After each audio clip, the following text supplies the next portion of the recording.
Hello friends, welcome back to the Kaapi corner. Ajay ദേവ്ഗനും പ്രിയാമണിയും പ്രധാന വേഷങ്ങളിൽ അഭിനയിച്ച മൈതാൻ എന്ന ഹിന്ദി സിനിമയെക്കുറിച്ചുള്ള എൻ്റെ അഭിപ്രായമാണ് ഈ വീഡിയോയിലൂടെ നിങ്ങൾ കാണാൻ പോകുന്നത്. അപ്പം മുന്നേയുള്ള വീഡിയോകളിൽ പറഞ്ഞിട്ടുള്ളതുപോലെ ചാനൽ സബ്സ്ക്രൈബ് ചെയ്യാത്ത ആരെങ്കിലും ഉണ്ടെങ്കിൽ ചാനൽ ഒന്ന് സബ്സ്ക്രൈബ് ചെയ്തേക്കുക. അതുപോലെ നിങ്ങൾക്ക് വീഡിയോ ഇഷ്ടപ്പെട്ടാൽ ഒന്ന് ലൈക്ക് ചെയ്തേക്കുക. എന്തെങ്കിലും അഭിപ്രായങ്ങളോ നിർദ്ദേശങ്ങളോ ഉണ്ടെങ്കിൽ കമൻ്റായിട്ടൊന്ന് രേഖപ്പെടുത്തിയേക്കുക. അപ്പോൾ നമുക്ക് സിനിമയുടെ ഡീറ്റെയിൽസിലേക്ക് പോകാം. സിനിമ സംവിധാനം ചെയ്തിരിക്കുന്നത് അമിത് ശർമ്മയാണ്. ഒന്ന് രണ്ട് സിനിമകൾ ഇതിന് മുന്നേ പുള്ളി ഡയറക്റ്റ് ചെയ്തിട്ടുണ്ട്. അതിൽ നോട്ടബിൾ ആയിട്ടുള്ളത് ബദായി ഹോ എന്ന് പറയുന്ന സിനിമയാണ്. അതുപോലെ ലവ് സ്റ്റോറീസ് 2 പുള്ളിയാണ് ഡയറക്റ്റ് ചെയ്തേക്കുന്നതാണ് തോന്നുന്നത്. ബദായി ഹോ വളരെ മികച്ചൊരു സിനിമയായിരുന്നു. ആയുഷ്മാൻ ഖുറാന നായകനായിട്ട് വളരെ ഡിഫറെൻ്റ് ആയിട്ടുള്ള ഒരു നല്ലൊരു ഫീൽ ഗുഡ് മൂവിയായിരുന്നു ബദായി ഹോ. അത് എനിക്ക് തോന്നുന്നു തമിഴിലും റീമേക്ക് ചെയ്തിട്ടുണ്ട്. മറ്റ് ലാംഗ്വേജസിലുണ്ടോ എന്ന് എനിക്കറിയില്ല. അതുപോലെ ഇതിൻ്റെ സ്റ്റോറി സൈവാൻ കദ്രാസും ആകാശ് ചൗളയും അരുണവ ജോയ് സെൻഗുപ്തയും കൂടെ ചേർന്നിട്ടാണ് ഇതിൻ്റെ സ്റ്റോറി എഴുതിയിരിക്കുന്നത്. ഇതിൻ്റെ സ്ക്രീൻ പ്ലേയും സൈവാൻ ഖദ്രാസും അമൻ റായും അതുൽ ഷായും അമിത് ശർമ്മയും കൂടെ ചേർന്നിട്ടാണ് ഇതിൻ്റെ സ്ക്രീൻ പ്ലേ. ഡയലോഗ്സ് ഹൃദേശ് ഷായും സിദ്ധാന്ത് മാഗോയും കൂടെ ചേർന്നിട്ടാണ് ഇതിൻ്റെ ഡയലോഗ്സ് എഴുതിയിരിക്കുന്നത്. ഇത് പ്രൊഡ്യൂസ് ചെയ്തിരിക്കുന്നത് സി സ്റ്റുഡിയോസും ബെയ്വ്യൂ പ്രോജക്ട്സും അതുപോലെ ഫ്രഷ് ലൈം ഫിലിംസും കൂടെ ചേർന്നിട്ടാണ് ഇത് പ്രൊഡ്യൂസ് ചെയ്തിരിക്കുന്നത്. പിന്നെ ഇതിൻ്റെ സിനിമാറ്റോഗ്രാഫി തുഷാർ കാന്തി റായും അതുപോലെ ഫിയോദർ ലിയാസാണ് ഇതിൻ്റെ സ്പോർട്സ് പോർഷൻസ് ഇത് സിനിമാറ്റോഗ്രാഫി ചെയ്തിരിക്കുന്നത്. എഡിറ്റിങ് ദേവ് റാവ് ജാദവും അതുപോലെ ഷാനവാസ് മുസാനിയാണ് ഇതിൻ്റെ സ്പോർട്സ് പോർഷൻസ് എഡിറ്റ് ചെയ്തിരിക്കുന്നത്. എനിക്കൊന്നത് സെപ്പറേറ്റ് അവർ കൊടുത്തിട്ടുണ്ട്. അത് ഒരു സ്പെഷ്യൽ മെൻഷൻ അർഹിക്കുന്നൊരു കാര്യമാണ്. അതുപോലെ ഇതിൻ്റെ മ്യൂസിക് AR റഹ്മാനാണ് ചെയ്തിരിക്കുന്നത്. അടിപൊളി കുറച്ച് ഫീൽ ഗുഡ് സോങ്സ് ഉണ്ട്. നല്ല അടിപൊളി സോങ്സ് ഉണ്ട് പുള്ളിയുടെ. എനിക്കൊന്നും അത്ര ഒരുപാടങ്ങ് മ്യൂസിക് ക്ലിക്കായില്ല, പക്ഷേ എനിക്ക് കേട്ടിടത്തോളം വളരെ നല്ല ഒന്ന് രണ്ട് സോങ്സ് ഉണ്ട് ഫിലിമിൽ. ഇതൊരു ഏകദേശം ഒരു 3 മണിക്കൂറോളം ഉണ്ട് സിനിമ. അത്യാവശ്യം 3 മണിക്കൂറോളം ലെങ്ത് ഉണ്ട്.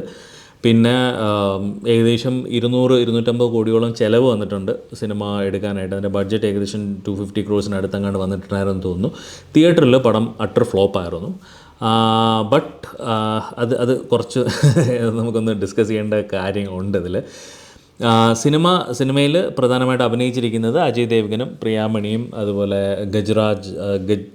ഗജരാജ് റാവു എന്ന് പറയുന്നൊരു പുള്ളിയും. പിന്നെ അതുപോലെ ഒരുപാട് ക്യാരക്ടേഴ്സ് ഉണ്ട് സിനിമയിൽ.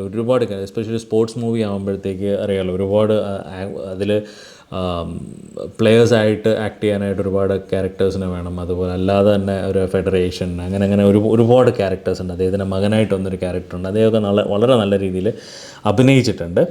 ഇത് അങ്ങനെ ഒരു കാസ്റ്റ് ലിസ്റ്റ് എടുക്കുകയാണെങ്കിൽ ഒരുപാട് ലിസ്റ്റ് ഉണ്ട്. ഇതിൽ ഒരുപാട് ആൾക്കാരുണ്ട്.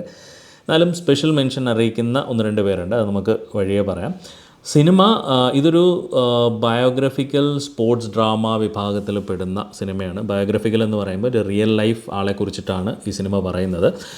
1950 മുതൽ 1963 വരെ ഇന്ത്യൻ ഫുട്ബോൾ ടീം കോച്ചും മാനേജറും ഒക്കെ ആയിരുന്ന റഹീം സാബ് എന്നറിയപ്പെടുന്ന സയ്യിദ് അബ്ദുൾ റഹീം എന്ന ആളെക്കുറിച്ച്, അദ്ദേഹത്തെക്കുറിച്ചാണ് ഈ ഒരു ഫിലിം ഇത് ഡെവലപ്പ് ചെയ്തിരിക്കുന്നത്. അത് ഫിലിമിൽ കാണിക്കുന്നത് 1952 മുതൽ 1962 വരെയുള്ള ആ ഒരു പീരീഡ്. അദ്ദേഹം പ്രൊമിനൻ്റായിട്ട് ഇന്ത്യൻ ഫുട്ബോൾ ടീമിൻ്റെ കോച്ചായിരുന്ന ആ ഒരു പീരീഡാണ് പ്രൊമിനൻ്റായിട്ട് ഫിലിം ഫോക്കസ് ചെയ്യുന്നത്. അജയ് ദേവ്ഗനാണ് സയ്യിദ് അബ്ദുൾ റഹീം എന്ന ക്യാരക്ടറായിട്ട് വന്നത്. ഇതൊരു ഫുട്ബോൾ ബേസ്ഡ് മൂവിയാണ്. അതാണ് ബയോഗ്രഫിക്കൽ എന്ന് പറയുമ്പോൾ അറിയാമല്ലോ. അതായത് സയ്യിദ് അബ്ദുൾ റഹീം ഇന്ത്യൻ ഫുട്ബോൾ ടീം കോച്ച് ആകുമ്പോഴത്തേക്ക് അപ്പോൾ എനിക്ക് അദ്ദേഹം സത്യം പറഞ്ഞാൽ ഞാൻ അത്രമാത്രം ഫുട്ബോൾ ഫോളോ ചെയ്യുന്ന ഒരാളല്ല. ക്രിക്കറ്റാണ് ഏറ്റവും കൂടുതൽ ഞാൻ ഫോളോ ചെയ്യുന്നത്. ഫുട്ബോൾ അത്രമാത്രം ഫോളോ ചെയ്യുന്ന ഒരാളല്ല. ഈ എന്തെങ്കിലും വേൾഡ് കപ്സോ അല്ലെങ്കിൽ മെയിൻ നമ്മുടെ ISL ലീഗ്സ് പോലുള്ള അങ്ങനെയൊക്കെ വരുമ്പോഴത്തേക്ക് ഫോളോ ചെയ്യാറുണ്ട്. അല്ലാതെ അത്ര അധികം ഫുട്ബോൾ അങ്ങനെ ഫോളോ ചെയ്യുകയോ അല്ലെങ്കിൽ കളിക്കാൻ ഇഷ്ടപ്പെടുന്ന ഒരാളല്ല ഞാൻ. ബട്ട് അത്രമാത്രം ഫുട്ബോൾ ഫോളോ ചെയ്യുന്ന ആൾക്കാരുണ്ടെങ്കിൽ കൂടി അവർക്കും ഇദ്ദേഹത്തെക്കുറിച്ച് അറിയുമോ എന്ന് എനിക്കറിയില്ല. കാരണം ഞാൻ കേട്ടിട്ടില്ല. എനിക്ക് ക്ലിയർലി എനിക്ക് അദ്ദേഹത്തെക്കുറിച്ച് അറിയില്ലായിരുന്നു. ബട്ട് ഈ ഒരു ഇന്ത്യൻ ഫുട്ബോളിൻ്റെ ഗോൾഡൻ ഏജ് എന്ന് പറയുന്നത് ഇദ്ദേഹം ഇന്ത്യൻ ഫുട്ബോൾ കോച്ചായിരുന്ന ഒരു കാലഘട്ടമായിരുന്നു എന്നുള്ളതാണ് വാസ്തവം. അത് ആ സിനിമ കണ്ടപ്പോഴാണ് സത്യം പറഞ്ഞാൽ എനിക്ക് മനസ്സിലായത്. അജയ് ദേവ്ഗൻ ആ ഒരു ക്യാരക്ടർ അടിപൊളിയായിട്ട് പുള്ളി അത് ചെയ്തിട്ടുണ്ട്.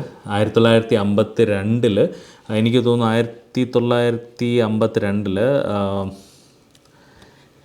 സമ്മർ ഒളിമ്പിക്സ് മുതൽ ആ ഒരു പീരീഡ് മുതലുള്ള സ്റ്റോറിയാണ് ഫിലിം കാണിക്കുന്നത്. അതുമുതൽ 1962 ഏഷ്യൻ ഗെയിംസ്, അതായത് ഇന്തോനേഷ്യയിൽ വെച്ച് നടന്ന ഏഷ്യൻ ഗെയിംസ് വരെയുള്ള ആ ഒരു പീരീഡ് ആണ് പടം ഫുള്ള് ഫോക്കസ് ചെയ്യുന്നത്. കംപ്ലീറ്റ്ലി ആ ഒരു പീരീഡാണ് പടം ഫോക്കസ് ചെയ്യുന്നത്.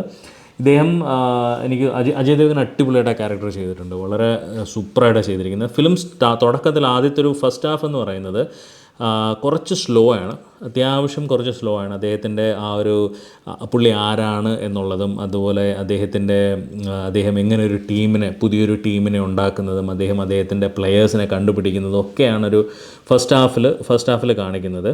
സെക്കൻഡ് ഹാഫിൽ പ്യുവർലി ആ ഒരു ഫുട്ബോൾ ഗെയിംസാണ്. അതായത് ആ ഒരു പീരീഡിൽ, അതായത് 60s അതുപോലെ 62 നടന്നിട്ടുള്ള ഏഷ്യൻ ഗെയിംസിൻ്റെയും അതിൻ്റെ കൂടുതൽ കളികളും അതാണ് ഫുൾ. ആ സ്പോർട്സാണ് കംപ്ലീറ്റ്ലി ഫോക്കസ് ചെയ്യുന്നത് സെക്കൻഡ് ഹാഫിൽ. ഇതൊരു യൂഷ്വൽ ടെംപ്ലേറ്റ് തന്നെയാണ്. നമ്മൾ ചക് ദേ ഇന്ത്യ എന്ന് പറയുന്ന സിനിമയെ കണ്ടിട്ടുള്ളത് പോലെ തന്നെ ഒരു യൂഷ്വൽ ടെംപ്ലേറ്റ് തന്നെയാണ് സത്യം പറഞ്ഞാൽ ഇവർ ഫോളോ ചെയ്തിരിക്കുന്നത്. തുടക്കം ആ ഒരു കുറേ ഫെഡറേഷനും ഇദ്ദേഹത്തിന് ഉണ്ടാകുന്നൊരു സെറ്റ് ബാക്കും, പിന്നെ അതിനുശേഷം ഇദ്ദേഹം കഷ്ടപ്പെട്ട് ടീമിനെ കൊണ്ടുപോകാൻ നോക്കുമ്പോൾ ടീമിന് പോകാൻ പറ്റാതാകുന്നതും, പിന്നെ അങ്ങനെയുള്ള പിന്നെ അവിടെ പോയതിന് ശേഷം അവിടെ സംഭവിക്കുന്ന കാര്യങ്ങളും മാച്ചിൻ്റെ കുറേ അതെല്ലാം കൂടെ മിക്സ് ചെയ്ത് ആ ഒരു ടെംപ്ലേറ്റ് തന്നെയാണ് എനിക്കൊന്ന് ചക് ദേ ഇന്ത്യയൊക്കെ ഫോളോ ചെയ്തിട്ടുള്ള അതേ ടെംപ്ലേറ്റ് തന്നെയാണ് ഇവിടെയും ഫോളോ ചെയ്തിരിക്കുന്നത്. ഇത് കുറച്ചും കൂടെ അദ്ദേഹത്തിൻ്റെ പേഴ്സണൽ ലൈഫിനെയാണ് കുറച്ചും കൂടെ ഫോക്കസ് ചെയ്യുന്നത്. അദ്ദേഹത്തിൻ്റെ പേഴ്സണൽ ഒരു ബയോഗ്രഫി എന്ന് പറയുമ്പോൾ കംപ്ലീറ്റ്ലി അദ്ദേഹത്തിൻ്റെ പേഴ്സണൽ ലൈഫും കൂടെ കുറേ ഫോക്കസ് ചെയ്യുന്നുണ്ട്. അതുകൊണ്ട് തന്നെ പ്രിയാമണിക്ക് വളരെ ഇമ്പോർട്ടൻ്റ് ആയിട്ടുള്ള റോള് സിനിമയ്ക്കകത്തുണ്ട്. അദ്ദേഹത്തിൻ്റെ വൈഫ് സൈറ റഹീം എന്ന് പറയുന്നൊരു ക്യാരക്ടറായിട്ടാണ്. എനിക്കൊന്ന് പേര് കറക്റ്റാണോ എന്ന് എനിക്കറിയില്ല. സൈറ റഹീം, അതെ സൈറ റഹീം തന്നെയാണ് പേര്. അപ്പം പുള്ളിക്കാരിക്ക് നല്ല അടിപൊളിയായിട്ടൊരു ഒരു ക്യാരക്ടറാണ്. അതുപോലെ നല്ല പെർഫോം ചെയ്യാനുള്ള ഒരു ക്യാരക്ടറാണ് പ്രിയാമണിക്ക് ലഭിച്ചിരിക്കുന്നത്. റീസെൻ്റായിട്ട് 1-2 സിനിമകളിൽ വളരെ നല്ല ക്യാരക്ടേഴ്സ് പ്രിയാമണിക്ക് കിട്ടുന്നുണ്ട്. അവർ വളരെ മനോഹരമായിട്ടത് ചെയ്യുന്നുമുണ്ട്. അത് ഒരുപാട് അദ്ദേഹത്തിനൊരു ആ ഒരു അവസ്ഥ വരുമ്പോൾ അദ്ദേഹത്തെ മോട്ടിവേറ്റ് ചെയ്യാനും ഒക്കെയുള്ളൊരു ആ ഒരു ഭയങ്കര ഇമ്പോർട്ടൻ്റ് ആയിട്ടുള്ളൊരു ക്യാരക്ടറാണ് പ്രിയാമണിക്ക് കൊടുത്തിരിക്കുന്നത്. അത്യാവശ്യം നല്ലൊരു സിനിമയായിരുന്നു, വളരെ നല്ലൊരു സിനിമയാണ്. എനിക്ക് തോന്നുന്നു തിയേറ്ററിൽ ആൾക്കാരിത് പ്രധാനമായിട്ടും ആൾക്കാർക്ക് ഇഷ്ടപ്പെടാത്തതിന് കാരണം ഇതിൻ്റെ ലെങ്ത് കൊണ്ടായിരിക്കാം. കുറച്ച് പേർക്കൊന്ന് എഡിറ്റ് ചെയ്യാമായിരുന്നു എന്നെനിക്കൊരു ഫീലിംഗ് ഉണ്ട്.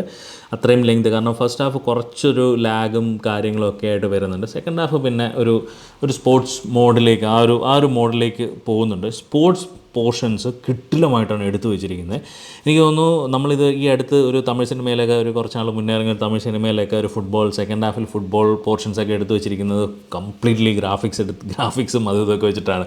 പക്ഷേ ഇത് അങ്ങനെ ഒരു ഫീലിംഗ് ഇല്ല. നമുക്ക് കാണുമ്പോൾ നമുക്ക് ഭയങ്കര ഒറിജിനാലിറ്റി ഫീൽ ചെയ്യുന്നുണ്ട്. അടിപൊളിയായിട്ടാണ് അതിൻ്റെ സിനിമാറ്റോഗ്രാഫി, സെക്കൻഡ് ഹാഫിൽ സിനിമാറ്റോഗ്രാഫിയും സ്പോർട്സ് പോർഷൻസിൻ്റെ എഡിറ്റിങ്ങും ചെയ്തു തരും. അതുകൊണ്ടാണ് ഞാൻ ആദ്യം പറഞ്ഞത് ഒരു സ്പെഷ്യൽ മെൻഷൻ അർഹിക്കുന്നുണ്ട് ഷാനവാസ് മസാനിക്ക്, അതുപോലെ ഫിയോദർ ലിയാസും. ആ സ്പോർട്സ് പോർഷൻസ് ചെയ്തിരിക്കുന്നത് കിടിലമായിട്ടാണ്.